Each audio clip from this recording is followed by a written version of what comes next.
Hey y'all, and welcome back to another new video. Okay, so before we jump into the video, just a few housekeeping items. If you are not subscribed to my channel but you are watching this video, it would mean a lot if you would hit that subscribe button. Also hit that bell notification button so you can find out when I posted a new video. And if you enjoyed this video, at the end, please give it a like because that really helps out the YouTube algorithm. And if you are not following me on TikTok, which I'm sure most of you came here from TikTok, but if you're not following me on TikTok, you should go and follow me on there. There is Harry Potter content posted daily on there, so if you want more Harry Potter content, TikTok is a great place to follow me because I'm posting on there all the time. And I also have recently opened an Etsy shop, and so I'll have the link to that in the bio, so definitely check that out too. Okay, so let's hop into the video. We are continuing our series on the first Wizarding War. If you are not caught up with all the videos I posted on it before this, I would definitely go and check those out because this video won't really make sense if you're not all caught up, you know what I mean? And in this video, we are specifically talking about basically like what the ministry was trying to do at this time, specifically Barty Crouch. So the year is 1980 when our story is picking back up, and the current Minister of Magic, Minister Mincham, was removed from office due to his failure to end the war. And he was replaced by Millicent Bagnold. And during that same year, so 1980, Order member Peter Pettigrew secretly initiated as a Death Eater.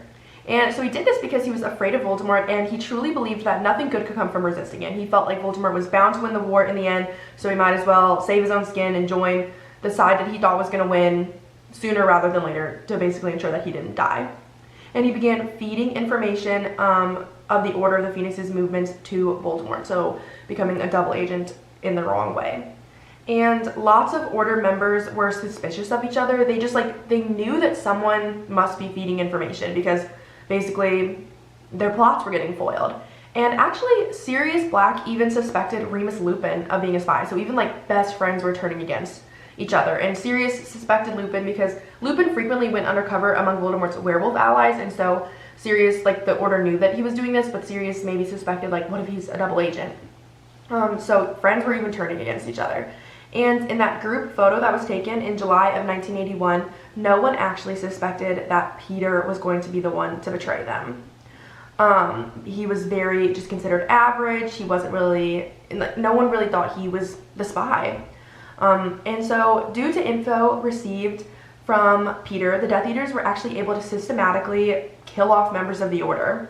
And during this time, lots of Order members were killed off. So Marlene McKinnon, I have a TikTok on her life story if you're interested, and her whole family were slaughtered during this time by the Death Eaters, Travers, Knott, and Mulciber.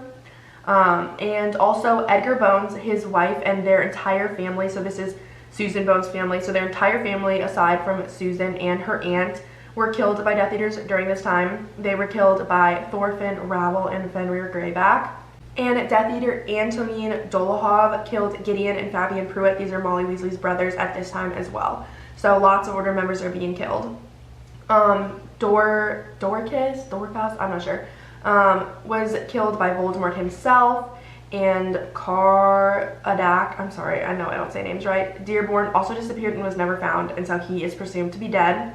And then another person named Fenwick was killed by Bellatrix, Evan Rossier, and Julius Jerome, and so brutally that only little pieces of him remained. So they were just pretty much killing everyone. And so basically in response to all these killings, Barty Crouch Sr., now the head of the Magical Law Enforcement Office, he issued something called an edict.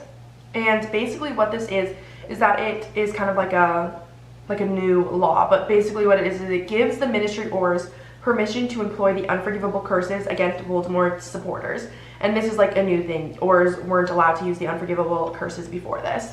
So this new era was really spearheaded by Alistair Moody, Kingsley Shacklebolt, and Frank Longbottom, and they actually began to make some headway under this new era.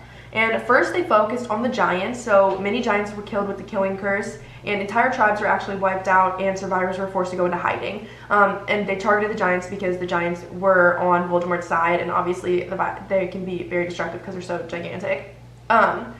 And so finally, the Ministry began to find and apprehend some Death Eaters. So Moody personally became legendary for his success.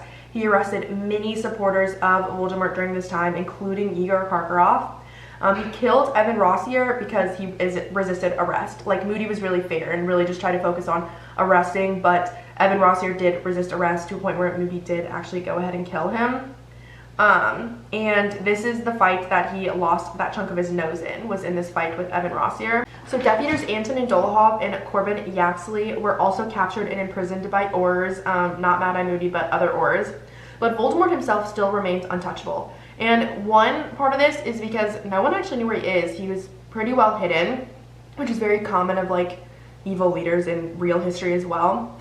And also they knew, like, even Mad Eye Moody wouldn't dare go up against him. They really knew that Dumbledore was the only match for him. And remember, Dumbledore at this time is not really involved in any of the fighting. He's mainly just focused on keeping Hogwarts safe, which is obviously very important because there's a ton of children there.